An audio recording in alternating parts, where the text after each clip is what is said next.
Okay. आज का जो वचन है बहुत ही इम्पोर्टेंट है, बहुत ही महत्व का है। इसलिए बहुत ही ध्यान से सुने, जो भी आज बताया जा रहा है बहुत ध्यान से सुने।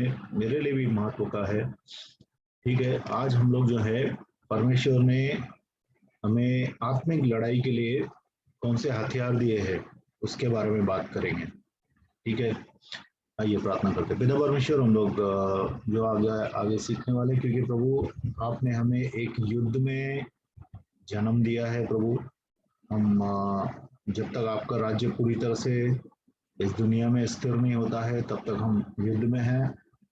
और जब तक हमारा प्रभु जो हमारे खिलाफ आता है, हमारी खिलाफत करता है, प्रभु शैतान और उसकी पूरी सेना, जैसे हम हमेशा लड़ाई में हैं पिता परमेश्वर। तो हम प्रभु, हम लोग आज जो भी सीखे प्रभु, और आगे वाले सत्रों में भी जो हम सीखेंगे पिता, कि आपने जो हमें हथियार लड़ाई के लिए दिए हैं, तो उनको हम समझेंगे और उनको इस्तेमाल करेंगे पिता। आत्मिक युद्ध में जो हथियार इस्तेमाल होने वाले हैं पिता, उन सब के बारे में हमें जानकारी दे प्रभु। और ऑलरेडी हम लोग पहले ही से इस्तेमाल कर रहे हैं, लेकिन आज हमें वो खुल के उसका खुलासा कर, उसका प्रकटीकरण कर। धन्यवाद करते हैं प्रभु, हर एक को आपके हाथों में सौंपते हैं पिता, यीशु मसीह के नाम से मांगते हैं, आमीन। ओके, कितने लोग अभी जो है, हम लोग अगर हथियार की बात करेंगे तो सब लोग एफिशिएंट 6 में पहुंच जाते हैं। इफिसियों की पत्री 6ठा अध्याय बोलते हैं, हाँ, वहां पे ही हथियार लिखा हुआ है।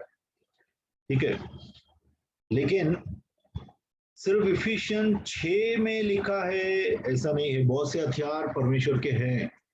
मैंने इससे पहले भी एक कि दो बार अभी तक इसके बारे में बताया है, हथियारों के बारे में बताया है, यहाँ पे नहीं, दूसरी जगह पे। तो परमेश्वर ने हम लोग को हथियार दिए हैं, उन हथियारों को हमको समझना बहुत जरूरी है।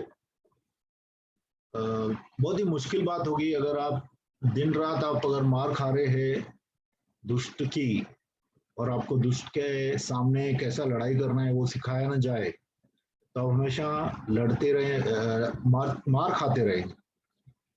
तो हम लोग मार खाने वाले नहीं बनने चाहिए, मार देने वाले बनने चाहिए, क्योंकि प्रभु ने हम लोग को एक हारा हुआ सिपाही की तरह ही रखा है। सिपाही हारता क्यों है? क्योंकि उसको पता नहीं होता है कि उसके पास कितने हथियार हैं, कौन से उसके पास हथियार हैं।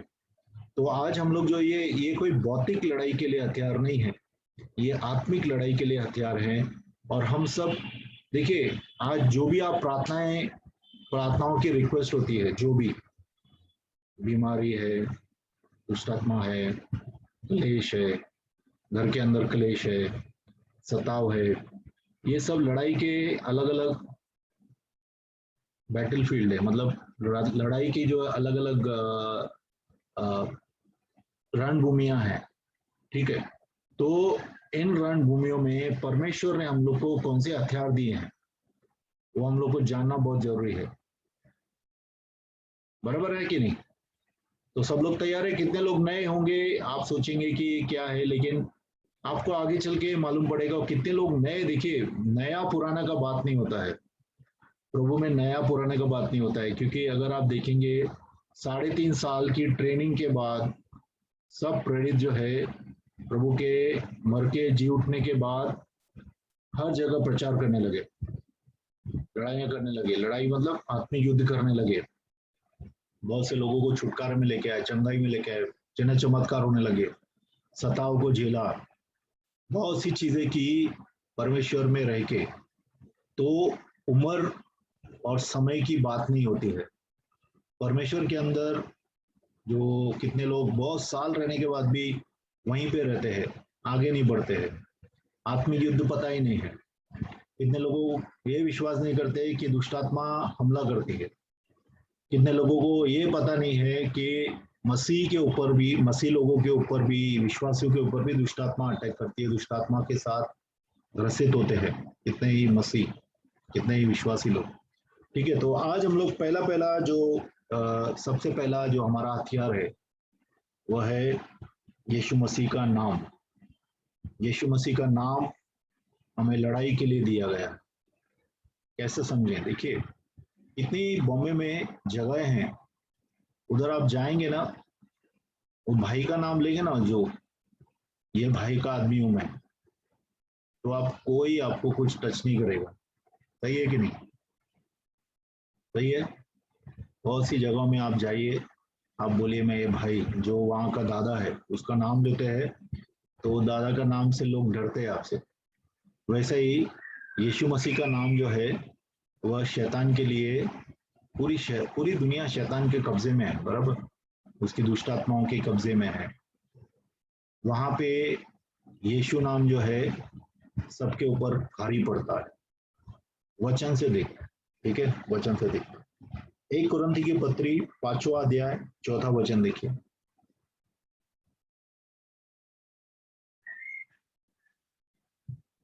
1 कुरिन्थी की पत्री 5वां अध्याय 4था वचन।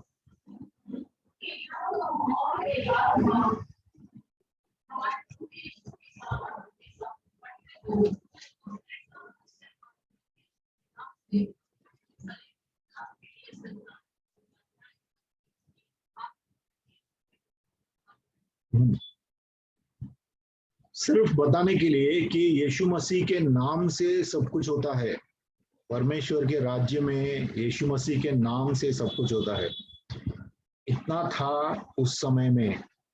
प्रेषितों के कार्य अभी भी, आज भी वैसा ही है, बदली नहीं हुआ है। ठीक है।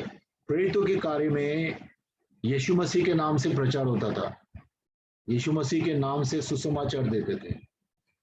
और यीशु मसीह का नाम जो है उसको बैन करने की कोशिश करते थे। बैन मतलब ये नाम मत ले ले, मेरे नाम से, ये लोगों का बीच में ये नाम नहीं बोलो, यीशु का नाम नहीं बोलो। आपको लोग बोलते हैं कि नहीं, यीशु का नाम मत बोल हमारे बीच में? बोलते हैं कि नहीं बोलते हैं? प्रेरितों के कार्य में देखेंगे, बहुत इंटरेस्टिंग है। प्रेरितों का कार्य 4था अध्याय निकालिए, 18 वचन।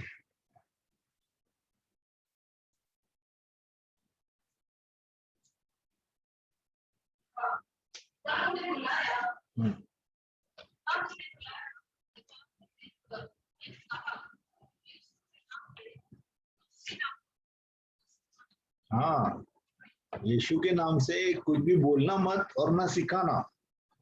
क्यों ऐसा? ऐसा क्यों कि यीशु के नाम को वो लोग ने बोला कि यीशु के नाम से मत बोलना? हाँ, यीशु के नाम से कुछ सिखाना मत, यीशु के नाम से कुछ बोलना मत, क्योंकि यीशु का नाम लेने से दुष्ट आत्माएं हिल जाती है। और बहुत से लोग हैं जो दुष्ट आत्माओं से ग्रसित हैं।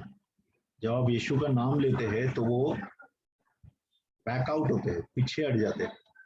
यीशु मसीह को जो पकड़ने के लिए गए थे ना, यीशु मसीह को जब पकड़ने जा रहे थे, यमुना में लिखा है 14 से लेकर 17 में, जब पहुंच रहे थे यीशु के पास, तो सबके सब लोग गिर गए। सिर्फ यीशु के उपस्थिति में जाने से दुष्ट आत्माएं गिर जाती है। तो यीशु के नाम में बहुत सामर्थ है।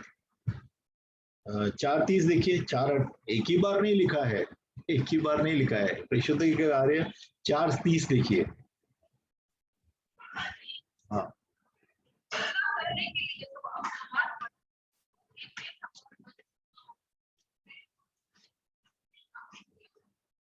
ठीक है। यीशु के नाम से चिन्ह चमत्कार, और देखो, यीशु का नाम लेने से पूरा का पूरा स्वर्ग का आर्मी आपके साथ होता है। यीशु का सिर्फ नाम लेने से, आप यीशु के जब नाम से कोई भी चीज करते हैं, कोई भी लड़ाई करते हैं, कोई भी प्रार्थना करते हैं, तो यीशु के नाम से करते हैं। जब यीशु के नाम से आप प्रार्थना करते हैं तो स्वर्ग सुनता है, और स्वर्ग जो है आपके लिए सेना भेजता है। इसके लिए यीशु का नाम जो है बहुत ही सामर्थ्य है। यीशु के नाम की सामर्थ अभी तक लोगों ने देखी नहीं है। आप देखिए, पूरी दुनिया में जो है यीशु के नाम से लोग डरते हैं, यीशु का नाम बोलना नहीं चाहते हैं। यीशु का नाम बोलेंगे तो चुप कराते हैं। 5:40 देखिए, 5:40, प्रेरितों के कार्य 5:40।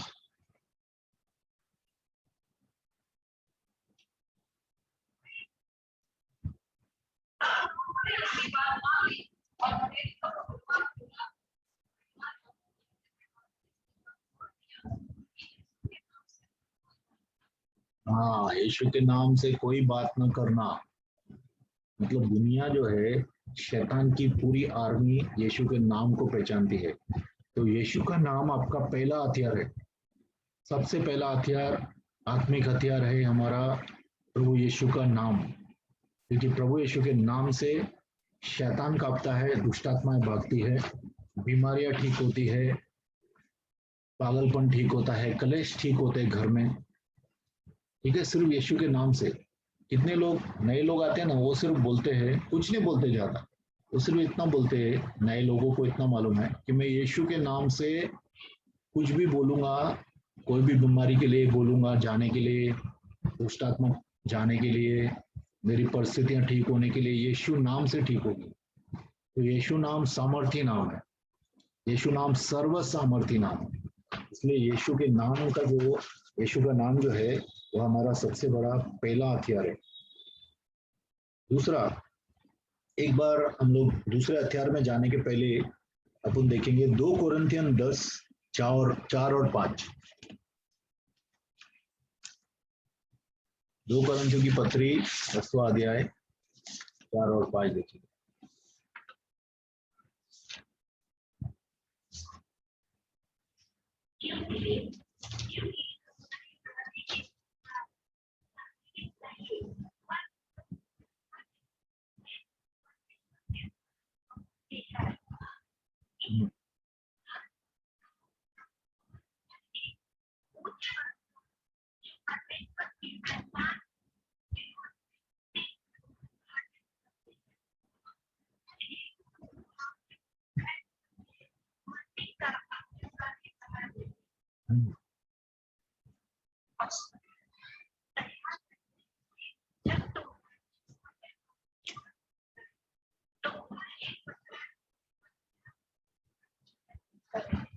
बस अभी देखिए, सबसे पहले जो है, लड़ाई के जो हथियार हैं वो भौतिक नहीं है, वह शारीरिक नहीं है, लेकिन वह सामर्थी है परमेश्वर के द्वारा।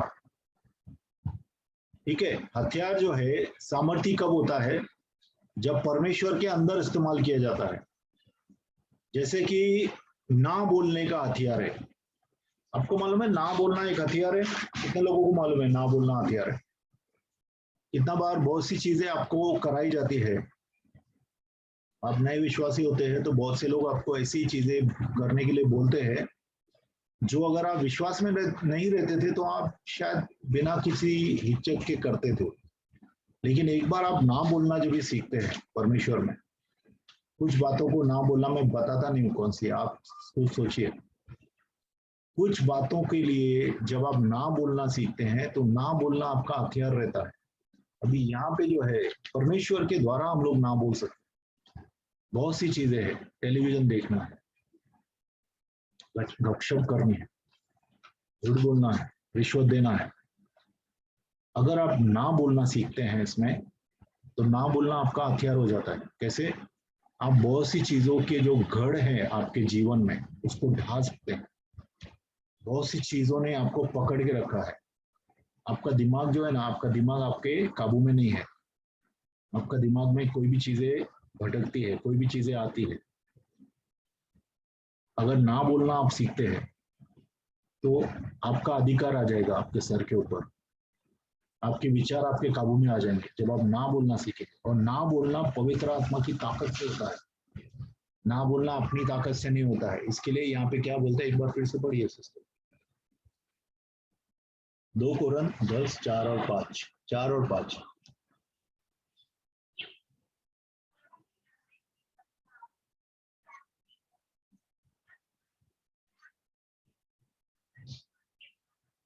रुकिए रुकिए, घड़ों को ढा देने के लिए, गढ़ क्या है? गढ़, गढ़ मतलब किले।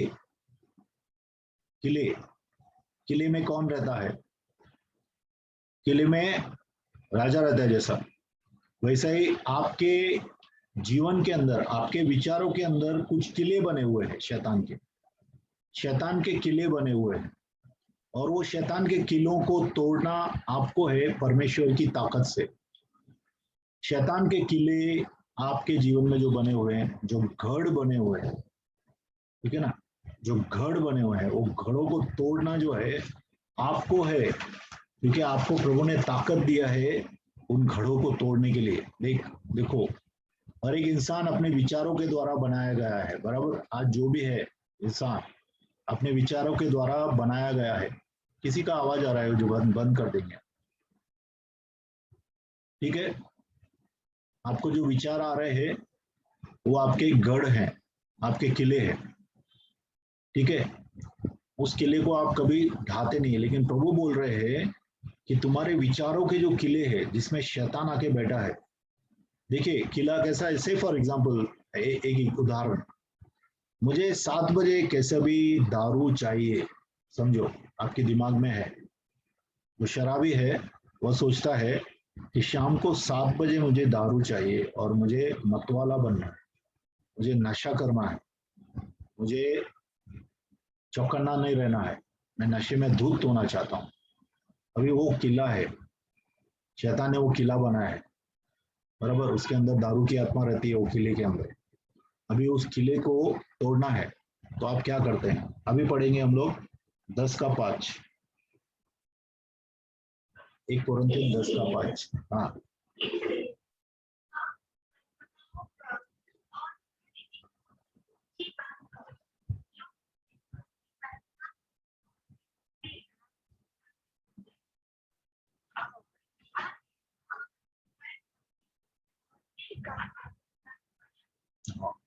अभी ये विचार है, दारू पीने का विचार जो है, उसको कैद करना है प्रभु से और उस किलो के नीचे लाना है। इसका मतलब उस विचार को परमेश्वर के अधीन लाना है। बहुत सी चीजें, सिर्फ मैं दारू की बात कर रहा हूँ ना, मैं गुस्से की बात। अगर कोई मुझे अरे बोल देगा या रे बोल देगा, मेरी इज्जत नहीं करेगा, तो मुझे गुस्सा आ जाता है, बराबर। ये आपका समझो विचार है। तो आप विचार, अभी आप ठान लेते हैं कि मुझे कोई कुछ भी बोलेगा मैं गुस्सा नहीं करूंगा, तो आप विचार को परमेश्वर के अधीन लाते हैं कि प्रभु तूने बोला है गुस्सा नहीं करना, मैं गुस्सा नहीं करूँ। तो क्या होता है, गुस्से की आत्मा उस विचार के अंदर बैठी है। वो विचार क्या है कि कोई मुझसे बेइज्जती से बात करेगा तो मुझे गुस्सा आ जाता है। तो आप क्या करते हैं? अभी बेइज्जती से करने दे, लेकिन मैं गुस्सा नहीं करने वाला हूँ, आपने ठान लिया। तो क्या हो गया? देखो, दुष्टात्मा भगाना इतना मुश्किल नहीं है, लेकिन दुष्टात्मा को बाहर रखना है तो आपको काम करना पड़ेगा। तो आपको काम क्या करना है? वो दुष्ट आत्मा की जो विचार है, जिस विचार के अंदर वो एक राजा बन के बैठा है कि कोई मेरी बेइज्जती करेगा तो मुझे गुस्सा आने वाला ही है, तो आप बोलते हैं अभी कि ये विचार को मैं छोड़ देता हूँ। कोई मेरी बेइज्जती करेगा, मैं गुस्से में नहीं आऊंगा। यीशु मसीह की बेइज्जती हुई थी क्या? यीशु मसीह को क्रूस पे क्या क्या किया था उन्होंने? कपड़े फाड़ डाले थे उनके, थूके फेंकी थी, मारा था, पीटा था, सब कुछ किया था, लेकिन वो गुस्से में नहीं आए। गुस्से में थे क्या प्रभु? क्रूस के ऊपर प्रभु गुस्से में थे, लिखा है क्या? बहुत गुस्सा आ गया प्रभु को, प्रभु गाली गलौज करने लगे, ऐसा लिखा है? नहीं लिखा है। प्रभु ने क्या बोला? उनको क्षमा कर। क्रूस के ऊपर भी प्रभु ने लोगों को क्षमा करने के लिए बोला। इसका मतलब है उनका जो दिमाग था पूरी तरह से उनके काबू में था। तो वैसे ही हम जो हैं, अपने दिमाग के अंदर जो घड़ों को बना के रखे हैं, विचारों के गढ़ हैं, किले हैं, उनको नीचे लेके आना है। तो आप देखेंगे आपका छुटकारा जो है बरकरार रहेगा। दुष्ट आत्मा जो निकल गई ना, वो वापस नहीं आएगी, क्योंकि दुष्ट आत्मा एक किले के अंदर रह रही है, आपके विचारों के अंदर रह रही है। और जब परमेश्वर के ताकत से, सामर्थ से, सामर्थ परमेश्वर का है, परमेश्वर के सामर्थ से जब आप ना बोलते हैं और विचार को नीचे लाते हैं, तो वो दुष्ट आत्मा फिर से अंदर आके रह नहीं सकता उस विचार। तो परमेश्वर हमें सामर्थी हथियार दे चुका है, और सबसे सामर्थी हथियार यह है कि जब आप ना बोलते हैं, जब पाप को आप ना बोलते हैं, जब खुद को आप ना बोलते हैं, तो आप सामर्थ्य हो जाते हैं। प्रभु का सामर्थ आपके जीवन में काम करता है। ठीक है, अभी हम लोग दूसरा, मैं आपको बता रहा था, अभी दूसरा जो है, हम लोग पहला हथियार क्या देखा? यीशु मसीह का नाम सबसे पहला हथियार है आत्मिक लड़ाई में। दूसरा हथियार है यीशु का लहू। यीशु का लहू, ठीक है। यीशु के नाम से हम अधिकार लेते हैं। यीशु के लहू के द्वारा हम कानूनी हक शैतान का तोड़ते हैं, ठीक है। शैतान के कानूनी हक को तोड़ने के लिए हमें यीशु का लहू दिया गया है। तो अभी यीशु का लहू, प्रकाशित वाक्य निकालेंगे 12,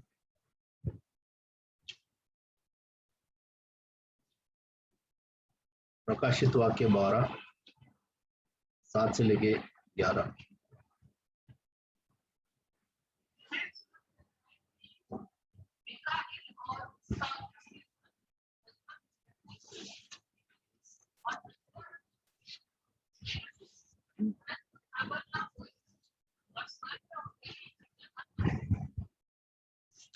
पढ़ी।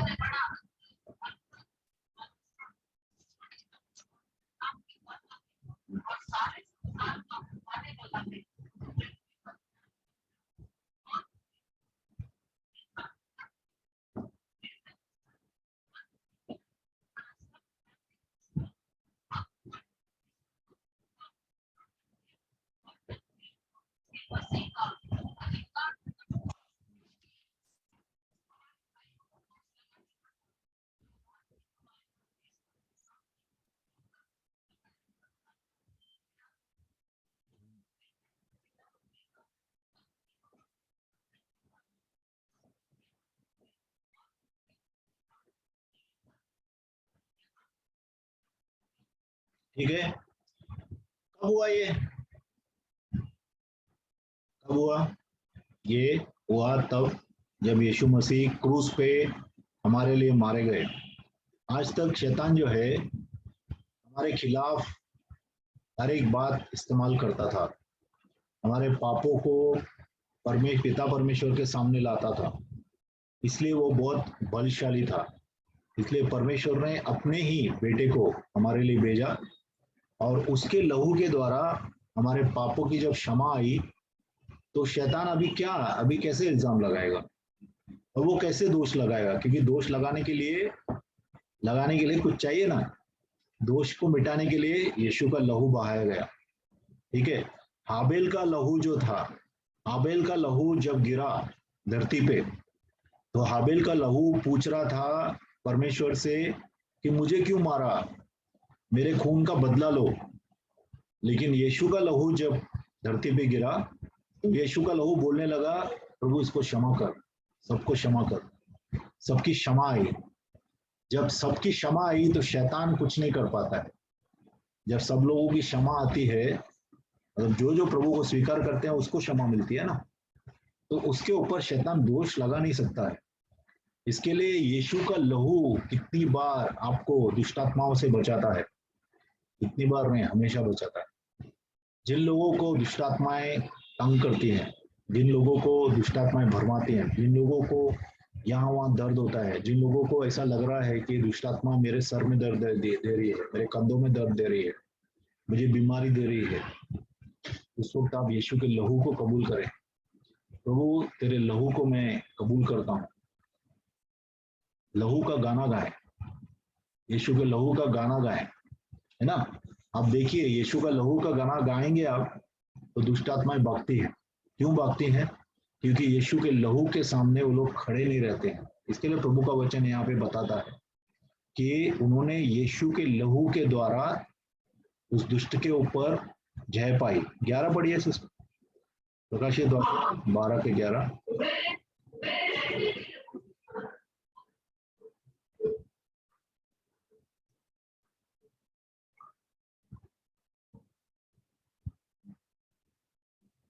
हाँ, देखो, मृत्यु भी सहेली, इसका मतलब क्या है? अगर शैतान से लड़ाई करते करते, शैतान पे जय पाते पाते, अगर हम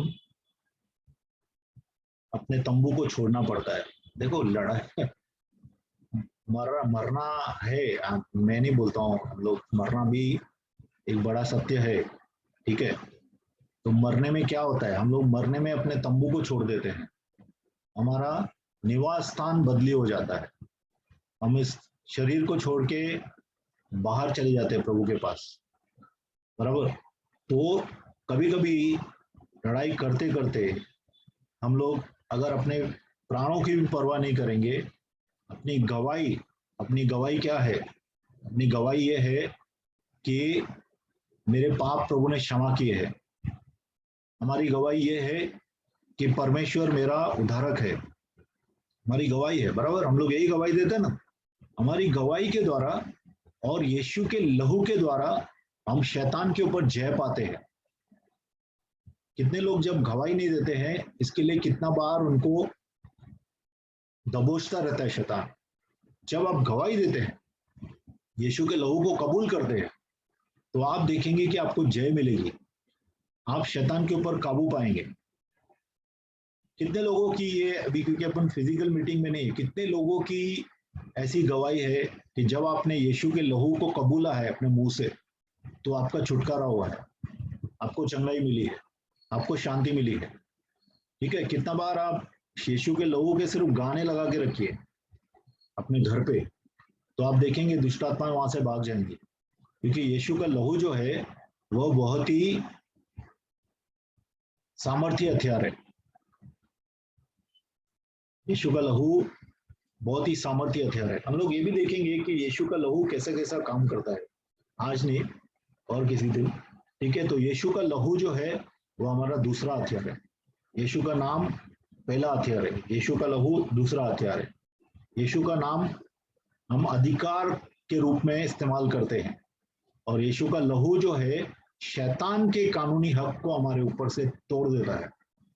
ठीक है, क्योंकि यीशु के लहू के द्वारा हमारे पाप क्षमा हुए हैं, हमारे रोगों को प्रभु ने ठीक किया है, और हमारे श्रापों को तोड़ा है यीशु के लहू के द्वारा। ठीक है, अभी तीसरा हथियार वो है स्तुति। स्तुति जो है तीसरा हथियार है।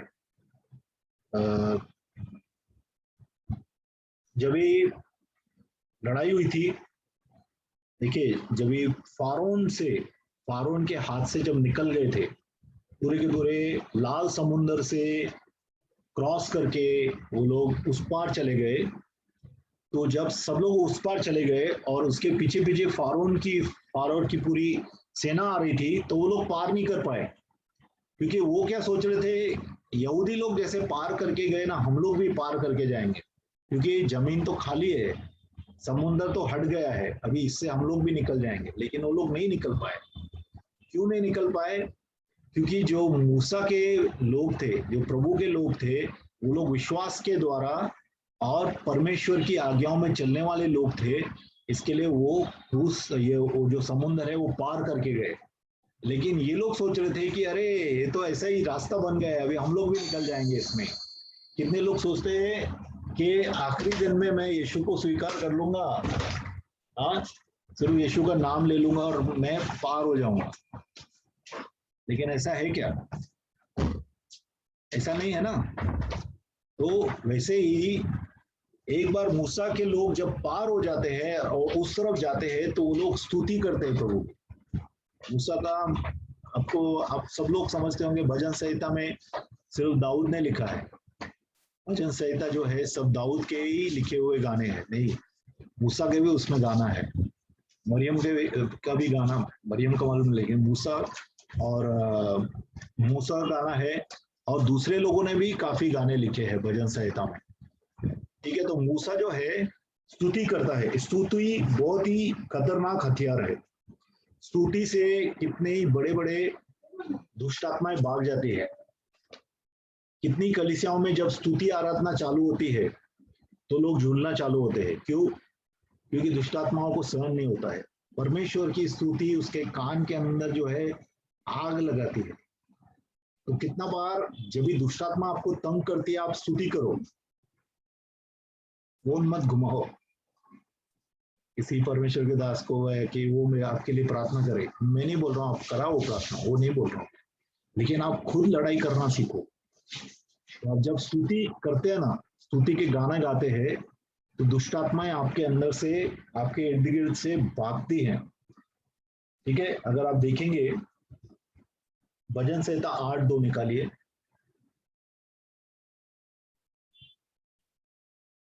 भजन संहिता 8 का 2।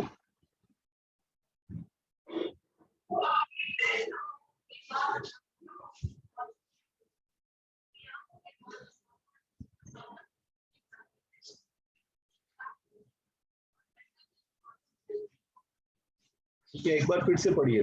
भजन संहिता 8 का 2।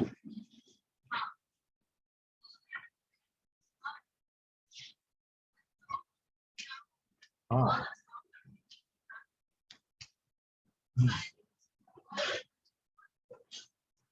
ठीक है। शत्रुओं से पलटा लेते हैं जब भी आप स्तुति की भेंट चढ़ाते हैं प्रभु को, क्योंकि स्तुति स्तुति जो है ना, दुष्ट आत्माओं को सहन नहीं होते। मैं आपको अपना उदाहरण देता हूँ। एक बार मैं छुटकारे की सभा में गया था, मतलब और भी रहते हैं, शिक्षा की भी सभा रहती है। तो मैं एक जगह पे लातूर में गया था, और तभी जो है बहुत सा छुटकारा हुआ था, बहुत से लोग चंगे हो गए थे। और जब मैं वापस आ रहा था, बस में बैठा था, तो मुझे दुष्ट आत्माएं अटैक कर रही थी, मुझे बहुत तकलीफ हो रही थी।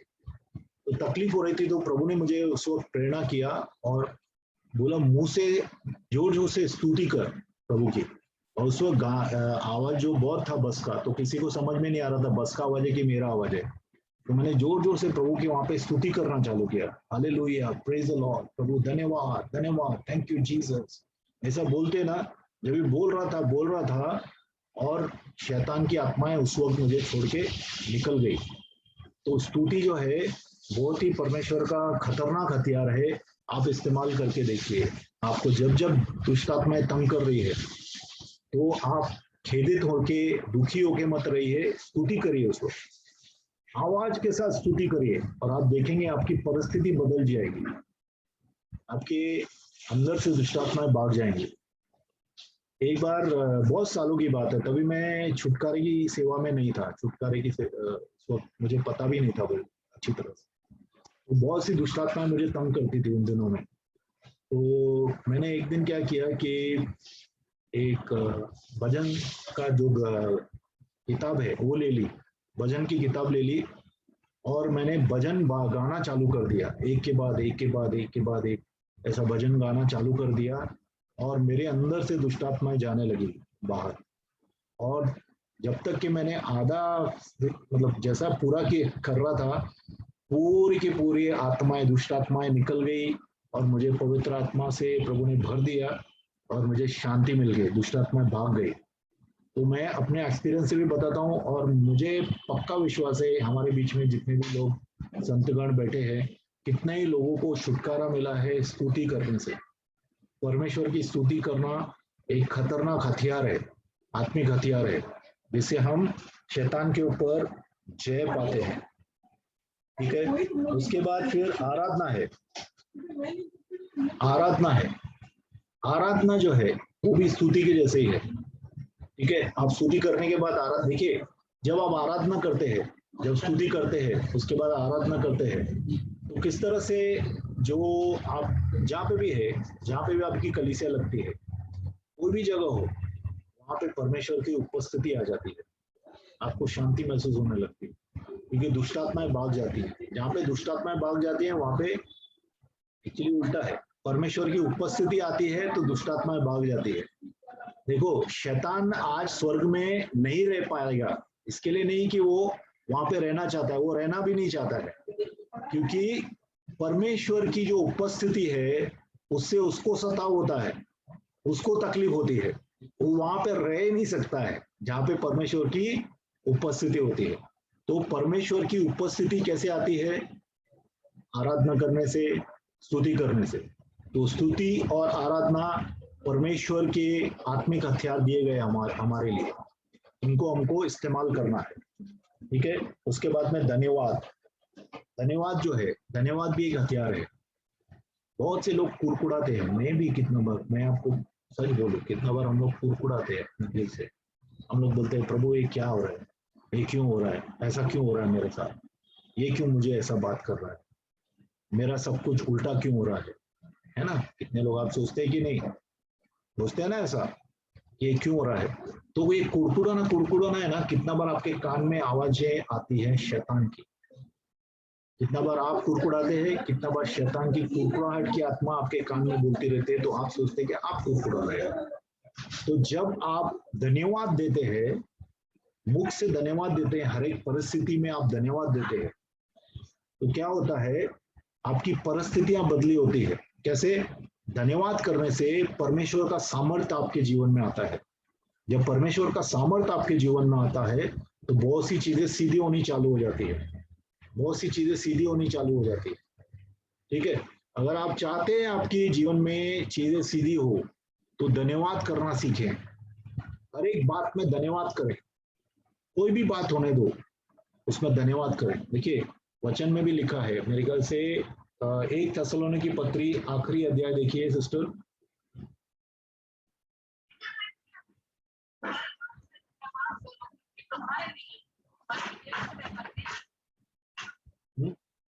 हर बात में धन्यवाद करो, हर बात में, हर बात में धन्यवाद करो। बुखार हो गया, धन्यवाद करो। नौकरी चली गई, धन्यवाद करो। भाड़ा देना है, पैसा नहीं है, धन्यवाद करो। पति झगड़ा कर रहा है, धन्यवाद करो। हर एक बात में जब आप धन्यवाद करते हैं तो आपकी परिस्थिति परमेश्वर बदली करना चालू करता है। क्योंकि आप जब धन्यवाद करते हैं तो आप विश्वास में हैं और आप बोलते हैं कि प्रभु हर हर एक चीज मेरी भलाई में बदल जाएगी। जो परमेश्वर से प्रेम करते हैं उसके लिए हर एक बात उसकी भलाई में बदल जाती है। तो आप जब धन्यवाद करते हैं, हर एक बात में धन्यवाद करते हैं, ये परमेश्वर की इच्छा भी है, क्योंकि परमेश्वर आपके जीवन में कार्य करना चाहता है। परमेश्वर आपको दुखी देखना नहीं चाहता है, परमेश्वर आपको रोगी देखना नहीं चाहता है, लेकिन परमेश्वर के मार्ग को बनाने के लिए हमें धन्यवाद का मार्ग बनाना पड़ेगा। जब आप धन्यवाद करते हैं तो परमेश्वर उस परिस्थिति में घुस के आपके जीवन में कार्य करता है। तो धन्यवाद जो है वो भी परमेश्वर का एक शस्त्र, आत्मिक शस्त्र हमें दिया गया है। ठीक है, उसके बाद में प्रार्थना के बारे में अपन पहले ही पढ़ चुके हैं। ठीक है, प्रार्थना परमेश्वर का एक शस्त्र है, हमें दिया गया है। इफिशियन 6:18 निकालेंगे। इफिशियों की पत्री 6 का 18 6 अध्याय का 18 वचन।